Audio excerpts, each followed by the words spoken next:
माता सती के खून की 2 बूंद से प्रकट हुई थी 2 देवी दिन भर में बदलती हैं 3 रूप। नवरात्रि के दिनों में माँ दुर्गा की भक्ति की खूब धूम रहती है। भक्त माँ की पूजा अर्चना के साथ ही मंदिरों में माथा भी टेकते हैं। क्या आप एक ऐसे मंदिर के बारे में जानते हैं जहाँ माता सती के खून की 2 बूंद से 2 देवी प्रकट हुई थी जो कि दिन भर में बदलती हैं 3 रूप। माता रानी के बारे में पुजारी जी कहते हैं कि ये माता रानी दिन भर में 3 रूप बदलती हैं। सुबह के समय बाल्य रूप में, दिन में युवावस्था में और रात में वृद्धावस्था में इनके दर्शन होते हैं।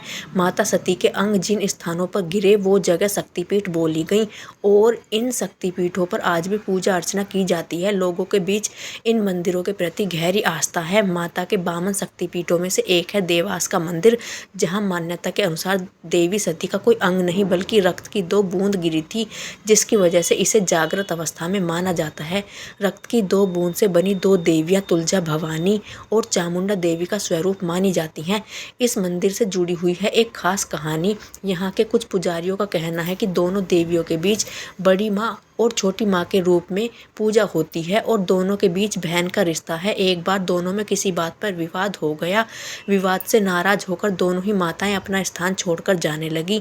बड़ी माँ पाताल में समाने लगी और छोटी माँ अपने स्थान से उठ खड़ी हो गई और टेकरी छोड़कर जाने लगी। माताओं को कुपित देख माताओं के गढ़ माना जाता है कि बजरंगबली माता का ध्वज लेकर आगे और भैरव बाबा का कवच बन माता के पीछे चलते हैं। हनुमान जी और भैरव बाबा उनसे क्रोध शांत होने के लिए विनती करने लगे। इस समय तक बड़ी माँ का आधा धड़ पाताल में समा चुका था।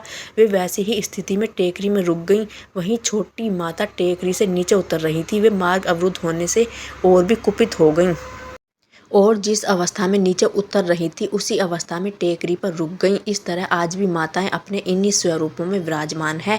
कहाँ पर बना है ये मंदिर? मध्य प्रदेश के देवास जिले में ये शक्तिपीठ विराजित है, जिसे रक्तपीठ के नाम से भी जाना जाता है। इस मंदिर तक पहुँचने के लिए 3 रास्ते हैं। शहर देवास के बिल्कुल बीचों बीच ये मंदिर बना हुआ है। लगभग 300 फीट की ऊंचाई पर बने इस मंदिर तक गाड़ी या पैदल पहुँचा जा सकता है। वहीं परेड ग्राउंड से होकर सीढ़ी और रोप वे का रास्ता भी मंदिर तक पहुंचता है।